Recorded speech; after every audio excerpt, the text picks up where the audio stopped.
இயேசு கிறிஸ்துவின் இன்ப இனிய நாமத்தில் வாழ்த்துகிறோம். இன்றைய வேத வசனம்: இன்று நான் உனக்கு கற்பிக்கிற எல்லா கற்பனைகளின்படியும் நீ செய்யும்படி உன் தேவனாகிய கர்த்தரின் சத்தத்தை கவனமாய் கேட்பாயானால்.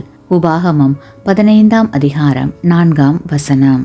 Today's Bible verse: Only if you carefully obey the voice of the Lord your God to observe with care all these commandments which I command you today. Deuteronomy chapter 15 verse 5.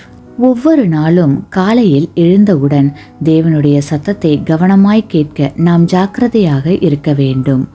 கவனமாக கேட்பதினால் மிகுந்த பலன் நமக்கு உண்டாகும். இந்த உலகம் பலவிதமான சத்தங்கள் நிறைந்தது. அதில் நமது மெய்ப்பரான இயேசு கிறிஸ்துவின் சத்தத்தை கேட்க நமது செவிகள் திறக்கப்பட்டவைகளாக இருக்க வேண்டும்.